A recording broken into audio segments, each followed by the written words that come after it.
Nous, on est des enfants de la guerre. Toi, en 41 à Lyon. Ma sœur, avec sa poupée, ça. Donc j'avais 6 ans.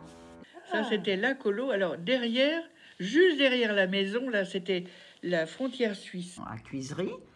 Et c'était ça, c'est les gens du quartier, tout ça. C'était à Je suis Saint-Étienne. né à Saint-Étienne, hein, autant que je sache. Je m'appelle Gigi, Gisèle, j'ai horreur de ça. À la déclaration de la guerre 39, bon, moi j'avais 3 ans. Ce qui m'intéresse, moi, c'est la vie. Et j'ai 85 ans aujourd'hui, et ma vie est devant moi, et pas derrière moi, bien sûr. Oui. En 39.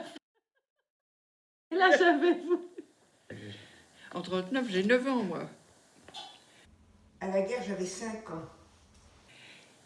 Et moi, je me souviens très très bien de la déclaration de la guerre parce que notre voisin de maison, à Saint-Étienne, il était maquignon.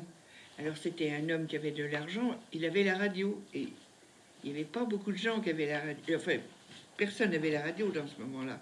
Voilà. Ben, je suis Anne Germain. Je suis née en 33, donc en 39, enfin, j'ai connu le début de la guerre. Et en 44-45, la fin de la guerre. Il avait mis la radio et on écoutait ce qui allait se passer. Et il y a une voix qui a annoncé que la guerre était déclarée.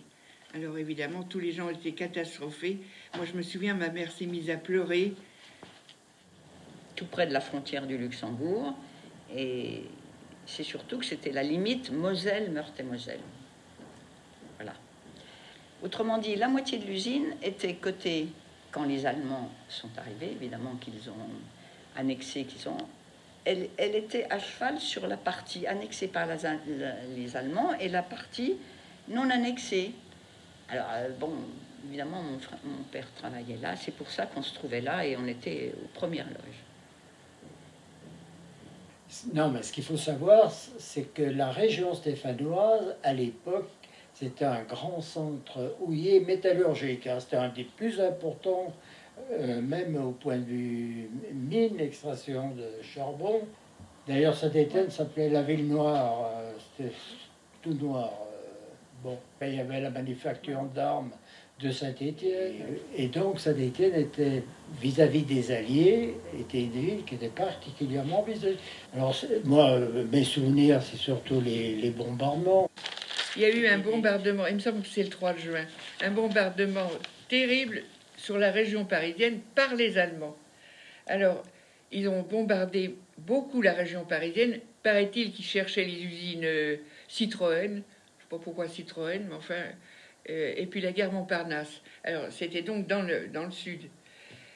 Il y a eu des bombes sur Vanves, ici les Moulineaux, Malakoff.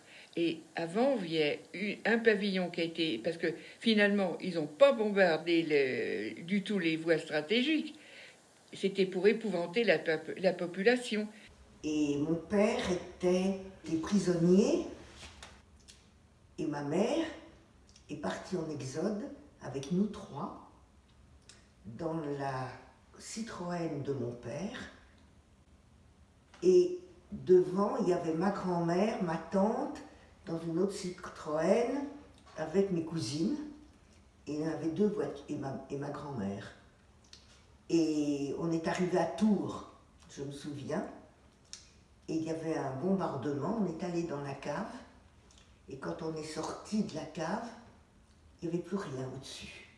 Donc ils ont bombardé les civils, et c'était tombé à Issy-les-Moulineaux, dans le garage Place Voltaire. Alors ça, c'était pas très loin, mais le pire, il y a avenue de Clamart, juste à côté de chez nous, environ à 200 mètres de chez nous, il y a un pavillon qui a été éventré par...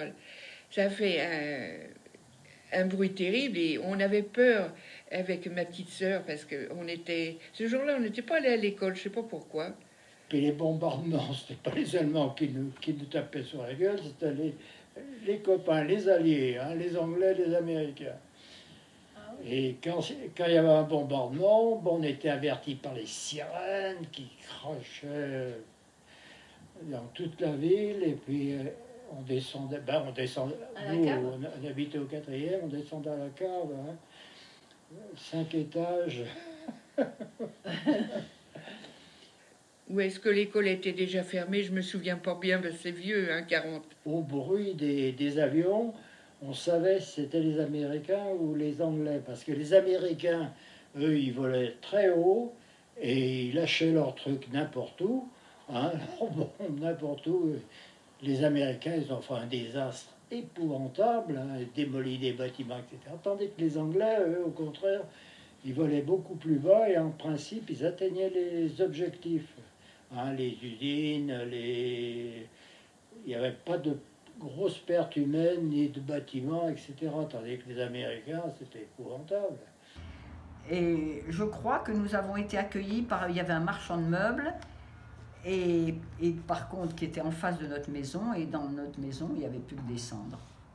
Alors, il y a eu un bombardement qui a fait énormément de bruit à Saint-Étienne, et ils ont tapé sur une école, un peu plus haut que la place Tardis, c'est où j'habitais, à 400-500 mètres de la maison, en pleine classe, l'école complètement rasée, 500 bombes sur le tapis. Tu te rends compte? Bravo les Américains. Hein. Lyon, ça se trouvait en plein venir de l'Est sur Paris, c'était le chemin. Donc on nous a évacués. Mais alors là, on nous a évacués dans des camions militaires et des ambulances, enfin ce qu'il y avait sous la main, quoi. Alors bon, nous voilà partis. Et puis tout le long de la route, alors on a dit que c'était les avions italiens qui mitraillaient les gens sur la route. Donc, quand les avions mitraillaient trop bas, il fallait descendre des autocars ou des camions et puis se précipiter sous les taillis, pour se cacher, quoi. Pour l'histoire du départ, en 1939, la déclaration de guerre s'est faite fin 1939, et nous, on est partis en décembre 1939, on est parti dans le centre de la France, à Cuisery exactement, qui est à côté de Tournu. Vous savez, Tournu, Mâcon, enfin toute cette région-là. Alors, pourquoi on n'était pas obligé de partir, puisque la guerre n'était pas encore déclarée. Mais mon père, qui savait, que et il disait, ici, on n'est pas en sécurité. Donc, il y a un ami qui était du coin, qui connaissait, qui avait dit, mais à ce moment-là, ta femme, tes enfants peuvent aller là-bas, ce sera plus sûr. Alors, je ne sais pas si c'est suite à ce bombardement ou si la décision a été prise avant. Enfin, les personnes qui voulaient, on nous appelait les réfugiés. Ils proposaient à des citadins des enfants chez eux, quoi. Et mes parents nous avaient inscrits, moi, ma sœur et Robert. On était tous les trois et on nous a... Donc vous étiez une fratrie de 4 et vous aviez les trois premiers. Où est-ce qu'on est allé? On est allé dans la Creuse. Pourquoi on est allé dans la Creuse? Parce que Hassan Fer, le meilleur ami de mon père, le père de Francine Gomez, avait fait ses études, il était pneumologue avec mon père. Et quand ils avaient été prisonniers ensemble, et quand mon père est rentré en 1941, qu'on a démobilisé, et il était capitaine dans l'armée française, on lui a dit, Monsieur Lévy-Desquer, vous n'avez plus le droit d'exercer, car vous êtes juif. Alors le ciel lui est tombé sur la tête, il avait 3 enfants à faire manger au bas âge, et on s'est donc réfugié à Sainte-Fer. Alors, on était 4 enfants. Alors justement, j'ai mis ça. Mon frère qui venait de naître, il est né le 26 novembre et on est parti en décembre. Donc, moi j'avais 7 ans, je suis de 33, donc j'avais 6 ans. Il y avait 6 ans, 8 ans et 12 ans. On est partis à tous les 3. Luisette, moi, et on était chez des paysans différents, complètement. Jean-Seigneur, c'est un village de 200 habitants, au col du Béal, au-dessus de Chalmazel, c'est-à-dire Montbrison, Boin, Chalmazel et Jean-Seigneur. À l'époque, Jean-Sanière, personne ne connaissait Jean-Sanière. C'était un village de 200 habitants. Il y avait un car qui, une fois ou deux fois par semaine, qui montait à Chalmazel. Et la route était goudronnée jusqu'à Chalmazel. Et de Chalmazel à Jean-Sanière, c'était un chemin d'ailleurs. Moi, j'ai pas vu une voiture à la campagne. Hein. Tu me diras qu'en ville, c'est la même chose. Quand je vois maintenant comment vivent les gens en ville, moi, comme je disais il n'y a pas longtemps... Donc, on est arrivé à Tournu. Moi, c'est des flashs qui me restent. Et c'est l'hiver où il a fait tellement froid, il y avait énormément de neige. Alors, dans un coin perdu, ma mère, on est descendu du côté du train, certainement côté rail. On ne voyait pas les rails ni le quai. Et là, je me souviens que ma mère est tombée et elle s'est fait attraper par le gars de la SNCF parce qu'elle n'était pas descendue du bon côté. Enfin bref, ça c'est un flash qui m'est resté. Ouais. Et après, on est arrivé dans une petite rue d'un petit village, une petite maison où il n'y avait pas grand-chose. On arrivait quand même à 5 là. Et dans cette... Alors, on n'avait rien, évidemment. En plus, dans un petit village comme ça, qu'est-ce qu'on était? Les Boches de l'Est.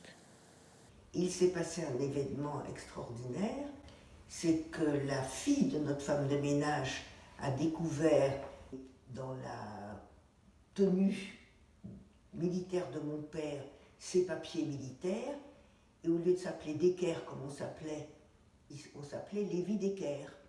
Et elle nous a dénoncé un Allemand avec qui elle couchait. En pleine nuit, le maire du village est venu nous chercher et nous a cachés dans sa cave. Et c'est pour ça que je suis là. Et pourquoi il nous a cachés dans sa cave? C'est parce que mon père avait sauvé sa fille d'une mastoïdite. À l'époque, mon père était professeur d'otorino, il était un grand chirurgien, et à l'époque, il n'y avait pas d'antibiotiques, il n'y avait que des sulfamides. Et quand il faisait une mastoïdite, on en mourait. Donc il l'a ouvert derrière l'oreille, il l'a drainé pendant 48 heures à son chevet. Et c'est pour ça que je suis là. Finalement, à un moment donné, on est descendu. Moi, je me suis mise sur vraisemblablement un tesson de bouteille. Je me suis ouvert le genou. J'ai toujours la marque d'ailleurs. Hein. C'était très profond. Alors ça saignait. Je suis remontée dans l'autocar, je ne sais plus ce qu'on avait, comme ça, en pensant à moi, sans penser à la petite sœur. Et puis, alors, évidemment, on a commencé à me soigner. Puis au bout d'un moment, j'ai regardé, je me suis aperçue que la petite sœur n'était pas là. Alors, j'ai dit, il faut retourner, mais le chauffeur a jamais voulu. Alors, évidemment, j'étais triste parce que ma mère m'avait tellement confié ma petite sœur. Puis enfin, je l'aimais bien, ma petite sœur. Vous vous rendez compte? Une petite fille. Alors, elle avait dû suivre un autre groupe, sûrement. Parce que c'était la panique, hein. Et... Des gens qui arrivent de l'Est et ça, on était les Boches de l'Est. C'est pour dire la mentalité des gens du centre vis-à-vis des gens qui... Puis comme la guerre n'était pas complètement déclarée, ils se demandaient ce qu'on venait faire, en fait. Donc on est resté quand même au moins 10-12 jours où vraiment, là, on a eu faim quand même. La zone libre a été occupée. Là, ma mère s'est tirée, elle n'a pas voulu entendre si c'était vrai ce qu'on racontait. Elle était maligne. Alors que les parents de Nadine Efcler, hein, elle lui a dit partez. Et ils n'ont pas voulu partir à cause de la grand-mère qui était malade. Et du coup, ils ont été dénoncés par l'infirmière qui soignait la grand-mère et ils sont tous partis en déportation à Auschwitz. Je ne me rappelle pas, c'était trop long. J'ai le souvenir d'un long voyage, mais exactement le temps, je ne saurais pas dire. Et on est arrivé à un pays qui s'appelait Argentat, en Corrèze. Mais j'avais toujours pas la petite sœur. Alors, évidemment, je la réclamais tous les jours parce que j'étais triste, quoi. On a eu juste la descente de là, quand le maire est venu nous chercher. Ouais. Sinon, on a vraiment été dans 2 patelins, hein, Saint-Genoux et Sainte-Fère, où on a été où il y a eu des justes, personne ne nous a dénoncés.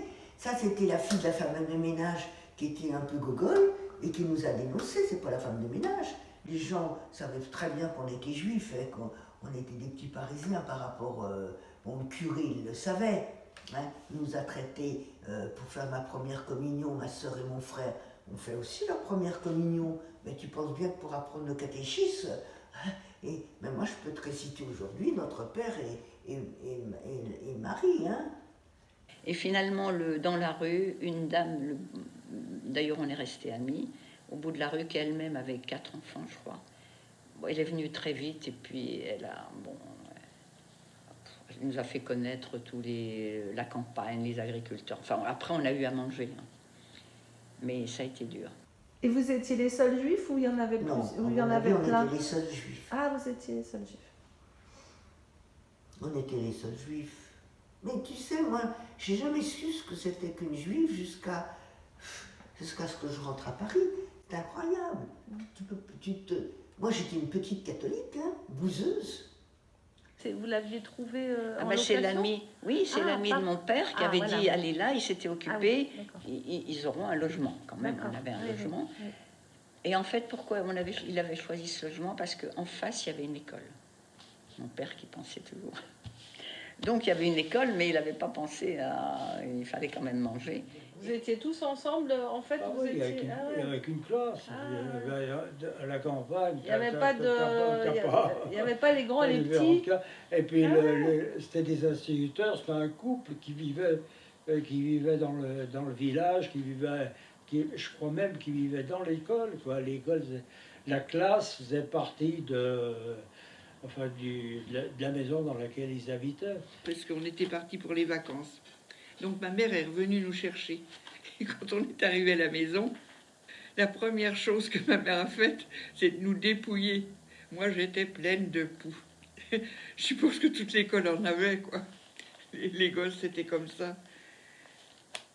Alors, comment ça se passait à l'école, justement? Alors, ça doit être en 42, je pense, d'après mes souvenirs. Parce que, évidemment, c'est un petit peu flou, tout ça. Un jour, la directrice de l'école, mademoiselle Molière, rentre dans la classe et elle tenait par la main une petite fille. Alors, elle nous explique que c'est une petite fille qui vient, on ne sait pas trop d'où, des pays de l'Est, Roumanie, Bulgarie, Tchécoslovaquie, on ne sait pas trop où.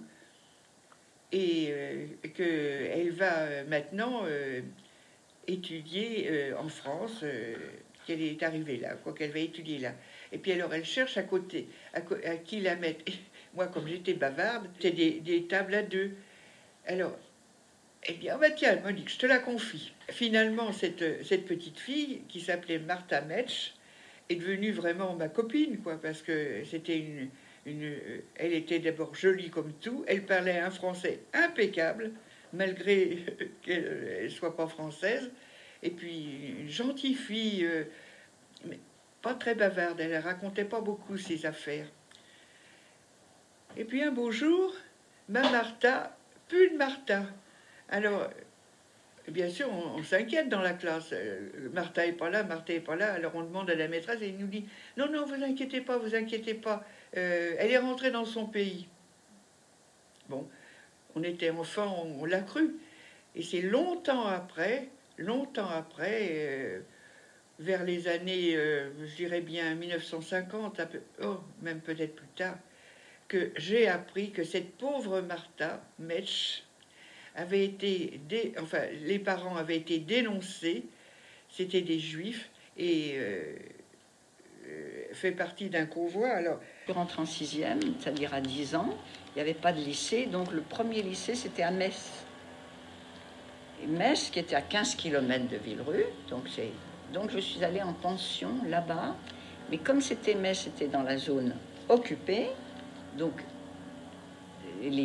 tous les élèves, on parlait allemand, là, ils ont appris allemand.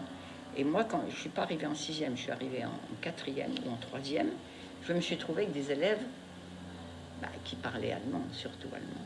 On commençait l'école, la classe, avec la première chose que faisait l'instituteur. Hein. J'étais pas j'étais pas à Polytechnique. Bon, eh bien, c'était le bol de lait. C'était la première chose que l'on faisait à l'école. Elle commençait la journée comme ça, avec le bol de lait. Enfin, le bol, c'était pas être un bol de lait, c'était être une grande tasse, je sais plus. Mais nous, on rentrait à l'école, on avait hâte D'avoir de son commencer. bol. Ah ouais. Aujourd'hui, l'école de la République, où j'ai été élevée, où on avait le respect des professeurs, où on se levait, on avait des punitions. Moi, des lignes, j'en ai faites plus que des cahiers entières. Les mauvais bulletins, j'étais punie. Et moi, je me souviens, comme j'étais vachement en avance par rapport aux autres qui savaient ni lire ni écrire, moi, j'étais là. Alors, moi, je faisais du boulot. Je coupais le bois. Je me rappelle, on avait aménagé une piste, un bac à sable, etc. Mais pour les études, par contre, alors ça, c'était pas terrible, hein, parce que les écoles marchaient qu'à un cas, parce qu'évidemment, depuis la guerre, ben, les instituteurs hommes étaient pas là, parce qu'il faut dire que il y a eu beaucoup de prisonniers. Mon parrain, par exemple, a été prisonnier. Il est rentré qu'en 1945. J'étais chez le maire de Jean Sagnière, le maire du Patelin. Et ben, à l'époque, tu n'avais pas d'électricité. Le soir, c'était les bougies ou le feu de cheminée, enfin en hiver. Ben ça, hein, moi, j'avais droit que le dimanche après-midi jusqu'à 4 heures. Sinon, tout le restant du temps, je me sers. Tu sais quoi? Enfin, l'occupation enfin, celle qui me plaisait le plus, c'était d'emmener les bêtes au champ, surveiller les bêtes, hein, d'emmener les vaches, les chèvres, tout ça, les emmener au champ. Et vous mangiez pas beaucoup de viande? Si. Là-bas, si. Enfin, les aliments les plus fréquents, c'était, comme je disais enfin, il y a 2-3 jours, là, le lard, c'était génial. Le lard, les paysans, ils souffraient pas, ils avaient leur propre nourriture, hein, avec les bêtes, Alors, ils étaient gentils, le grand-père et la grand-mère Nolo. Chaque fois qu'on rentrait, ils s'étaient débrouillés pour qu'on rapporte un jambon. Alors, pendant plusieurs semaines, on pouvait manger mieux, quoi. Il n'y a que le pain. Moi, alors ça, le pain... après, plus tard, ça m'a fait marrer parce que le pain de seigle, tout le monde... Ah, c'est du pain de seigle, c'est bon. Alors que chez les paysans, quand j'étais chez les paysans à l'époque, le pain, c'était le pain. Le pain, c'était le pain de seigle. Hein, il n'y avait pas autre chose. Et le dimanche, ils montaient au village, parce qu'ils allaient tous à la messe, ils montaient au village et on achetait le pain blanc. C'était uniquement le dimanche où tu avais du pain blanc. Un souvenir épouvantable pendant la guerre, c'est que comme on n'avait rien, enfin on était dans un patelin, on avait une biquette. Et alors un jour on a mangé notre biquette. On élevait des lapins, j'allais à l'herbe aux lapins et on mangeait ces lapins. Et moi je ne pouvais pas, je connaissais mes lapins. Il y a le lignon qui passe, qui prend sa source là-haut. Une fois de temps en temps, la pêche, c'était vite fait avec eux. Ils faisaient un barrage, hein, de façon à ce que les poissons s'agglutinent, puis après, ils ramassent à la main, ils n'allaient pas. C'est vraiment des patelins. Hein. J'y suis jamais retournée encore. Des patelins près de Guéret. Ah, tu sais, l'été, on pêchait des écrevisses, je me souviens. C'était extraordinaire. À la lanterne, on allait pêcher des écrevisses dans la rivière. C'était fabuleux. Alors évidemment, quand on allait en Vendée, c'était l'euphorie parce que là-bas, comme il y avait des fermes, on n'était plus rationné, alors c'était vraiment la joie. Mais on mangeait ce que les paysans nous donnaient, hein. Parce que comme mon père soignait très bien, pour rien, il n'avait pas le droit d'encaisser de l'argent.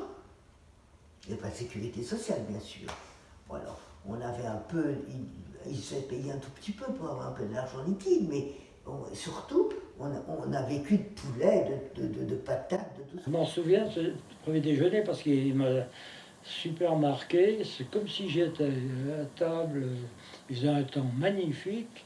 Et c'était mon premier petit déjeuner chez les paysans. La Berthe, tu sais, la boîte au lait, ça s'appelait une Berthe. Ouais. Donc tu allais le chercher à la ferme. On allait, il y avait la crème qui remontait. Je me souviens, c'était délicieux. Alors, bon, il y avait un grand bol de, je ne me rappelle plus, mettons un chocolat, j'en sais rien.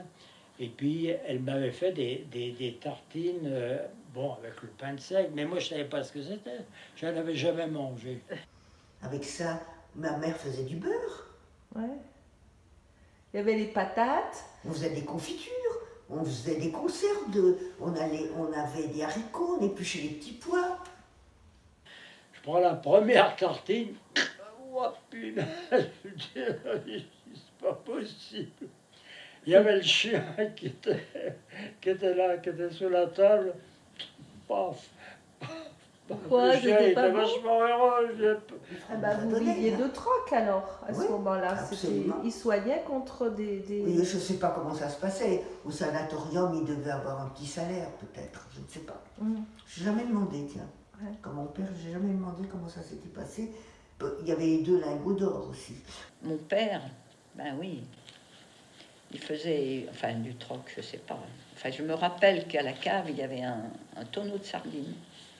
On mangeait où est-ce qu'il avait trouvé ça? Je lui ai enfilé toutes mes tartines. C'était pas bon? Mais il avait fait du troc parce que comme on était 4 enfants, on avait des tickets de chocolat quand même pas mal. Et le chocolat, on mangeait pas tout et ça permettait de faire du troc. Mais lui, on a mangé attendez, on a été nourris, mais finalement c'est très bon les sardines. Non, mais Tous les matins, il fallait s'enfiler une cuillerée de foie de morue. Alors, c'était pas la joie. Hein. Ça nourrit en mais plus. côté Hein. santé, c'est Ouais, excellent. très très bien. Donc je pense qu'on a tenu le coup comme ça. Enfin, non, mais toute la guerre, il y a eu quand même, on n'a jamais été gâtés côté nourriture. Ouais. Évidemment, le ravitaillement n'était pas terrible. Enfin, nous, on n'a jamais eu à se plaindre parce que, justement, ma tante avait un cœur d'or. Toutes les semaines, elle nous envoyait un colis. Toutes les semaines. Et un jour, c'était un colis d'œufs. Il fallait chercher les nids là, pour ramasser les œufs. C'est la poule elle-même qui faisait son nid, c'est pas des nids qui étaient préparés. Les poules étaient en liberté, étaient en pleine nature, dans la campagne.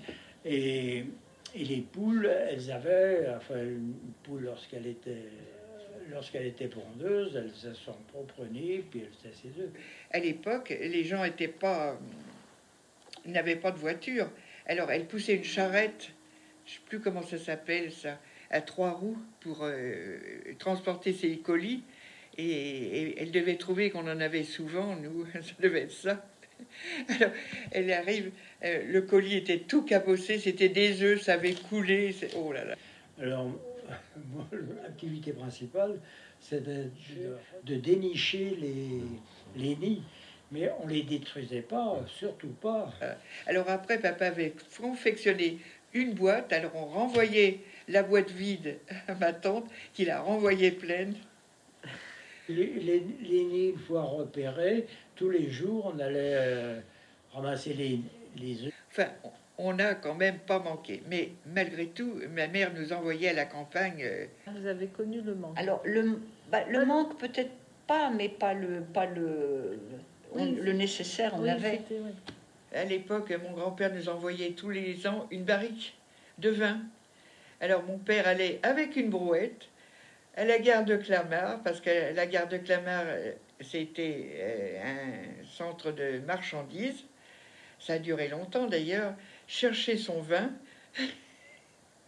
Et alors il était fort, hein, parce qu'une barrique de 225 litres, ça devait être très lourd sûrement. Il rapportait ça à la maison. on descendait ça à la cave. Et le rationnement, c'était à partir de quand? Bah, le rationnement, il y en a eu tout le temps, hein. Tout le temps. Oui. On avait des tickets. Je vais sortir. On va les regarder. C'est toujours dans mon portefeuille parce Ouais. que mes petits-enfants, je ne manque jamais de leur montrer Ah, c'est les génial. tickets. Parce que, alors, ils me regardent avec des yeux ronds.